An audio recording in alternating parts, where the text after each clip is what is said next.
Jesus is coming again. In Luke 21 verses 25 to 28, Jesus was telling his disciples about future events. Sinabi ni Jesus na magkakaroon ng signs ang kanyang muling pagbabalik.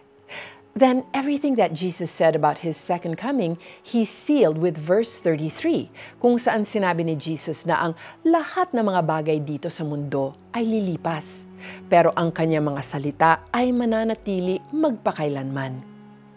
Bilang signs ng kanyang pagbabalik, asahan natin may mga mangyayaring paghihirap at hindi magagandang bagay. At hindi natin dapat ikatakot ang mga ito sapagkat nangako si Jesus na babalik siya para sa atin. And this is where we put our hope. Jesus will return. Ito ang pinakamalaking encouragement para sa mga nagtitiwala kay Jesus. He is coming back to make all things new. Our redemption is promised. Our salvation is sure. Kapag pinanghawakan natin ang pagbabalik ni Jesus, it makes us see our present sufferings in light of the hope found in Christ.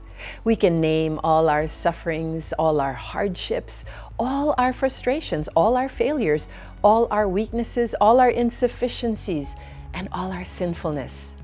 Jesus will come back to redeem us from all these things. If there is one thing that we can hold on to, the one thing that can ground us in our anxiety, hopelessness, and unending worries, it is this: babalik si Kristo para sa mga nagtitiwala sa Kanya. Let's look forward to that day when enduring will not be necessary anymore. Darating ang araw na wala ng struggle sa kasalanan. Abangan natin ang pangako ni Kristo dahil siguradong darating ang araw na ito. He will come back to redeem us and make all things new. So let's pray together. Panginoon, hinihintay ko ang muling pagbabalik mo. Salamat dahil hindi mo kami pinapabayaan at nangako kang babalik ka upang iayos ang lahat sa aming buhay at sa mundong ito. Sa ngalan ni Jesus, Amen. Here's what you can do.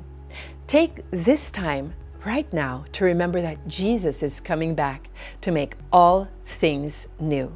Sa panahong iyon, makikita nila ang anak ng taong dumarating na nasa alapaap at may kapangyarihan at dakilang karangalan.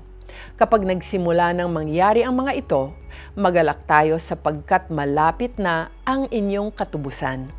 Luke 21 verses 27 to 28. I'm Joyce Burton Titular. Keep the faith alive.